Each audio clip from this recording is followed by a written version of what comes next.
విషయం అందరికీ తెలిసిందే. వీళ్ళిద్దరు ఎప్పుడెప్పుడు పెళ్లి చేసుకుంటారా అని వీళ్ళ ఫ్యాన్స్ అయితే చాలా ఏగా వెయిట్ చేస్తున్నారు. ఆ టైం రానే వచ్చింది. విజయ్ దేవరకొండ రష్మిక గుడ్ న్యూస్ వచ్చేసింది. చెలో మూవీతో రష్మిక ఇండస్ట్రీకి ఎంట్రీ ఇచ్చి తనకంటూ మంచి గుర్తుకు తెచ్చుకున్నారు. ఆ సినిమాతో రష్మిక మళ్ళీ వెనక్కి చూసుకోలేదు. బ్యాక్ బ్యాక్ సినిమాలు చేస్తూ ఇప్పుడు నేషనల్ క్రష్ గా మారిపోయారు.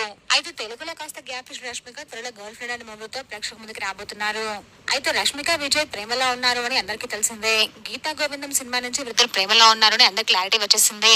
ఈ విషయం వీళ్ళు ఆఫీషియల్ గా అనౌన్స్ చేయకపోయినప్పటికీ ఇద్దరు కలిసి వెకేషన్స్ కి వెళ్లడం హింసిస్తూ వచ్చారు. అయితే వీళ్ళిద్దరు ఎప్పుడు పెళ్లి చేసుకుంటారు, ఇద్దరు కలిసి ఒకే స్క్రీన్ పై ఎప్పుడు కనిపిస్తారు అని ఫ్యాన్స్ అయితే చాలా ఈగర్ గా వెయిట్ చేస్తున్నారు. ఇప్పుడు ఆ ఎదురు చూపులకు బ్రేక్ పడినట్టే ఇద్దరు ఫ్యాన్స్ కి కూడా ఒక గుడ్ న్యూస్ వచ్చేసింది. నిన్న నైట్ ఒక పెద్ద ప్రొడక్షన్ హౌస్ నుంచి ఒక ట్వీట్ రావడంతో ఫ్యాన్స్ అందరూ చాలా ఎక్సైట్ అయ్యారు. లెట్స్ సీ రష్మిక అంటూ ఒక ప్రొడక్షన్ హౌస్ ట్వీట్ చేశారు. ఆ ప్రొడక్షన్ హౌస్ నుంచి విజయ్ తన నెక్స్ట్ మూవీ చేస్తున్నారు. మే 9న విజయ్ దేవరకొండ బర్త్డే సందర్భంగా ఆ ప్రాజెక్ట్ ని అనౌన్స్ చేయబోతున్నారు.